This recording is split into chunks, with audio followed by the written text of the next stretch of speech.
I own these properties in community of property. I am married, and these properties are in Nairobi, where we own some apartments and the home that we live in Nanyuki, Malindi. We also have an apartment in South Africa, in Johannesburg.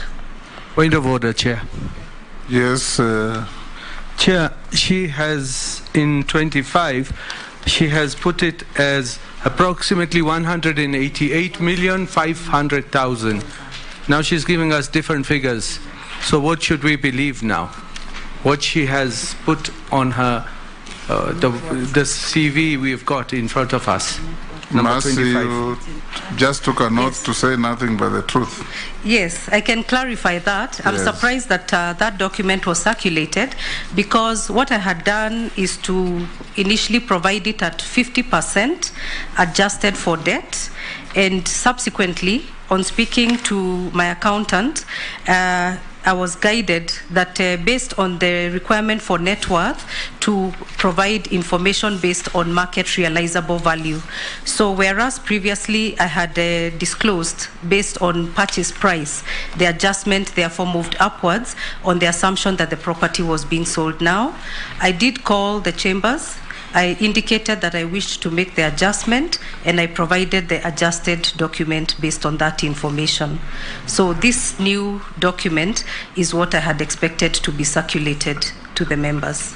You spoke to our clerks? Yes, I called and I spoke to Florence, Madam Florence, and this is the document that I had expected to be circulated. But even as we look for the real document, you say you had put this figure at half the value. And adjusted for debt. But even if multiplied by 2, this one still comes to below 400 million. Yes, because I had adjusted for debt. Okay. Yes. Yes, Daud. The figure 470 or whatever she's quoting, has it been adjusted for debt as well? Because that remains there.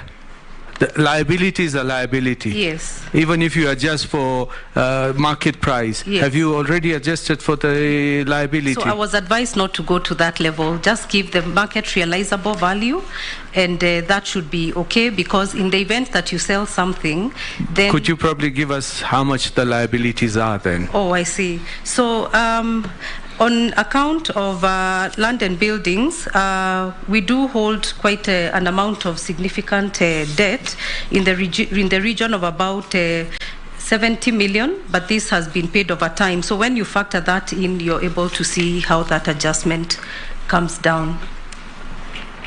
Yes. Chair, you see...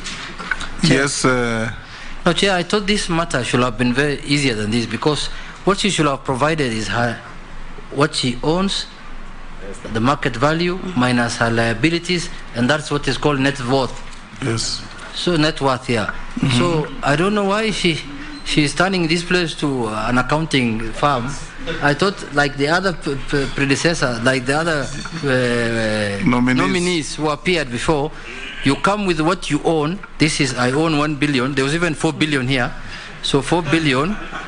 Then remove what you owe people, the banks and the SACCOs and everything. Then you say my net worth is 300 million shillings or 120 million. Exactly. Yes. Yes. Mercy, that's what I expect.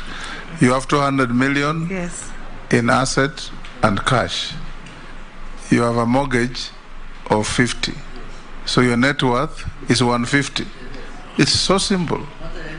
That's what this committee expects. You know that all those rigmaroles will not be very helpful. But indeed, we'll make progress if we need further.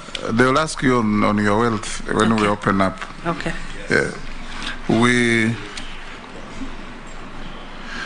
In the course of this engagement, Mercy, this is not an adversarial engagement.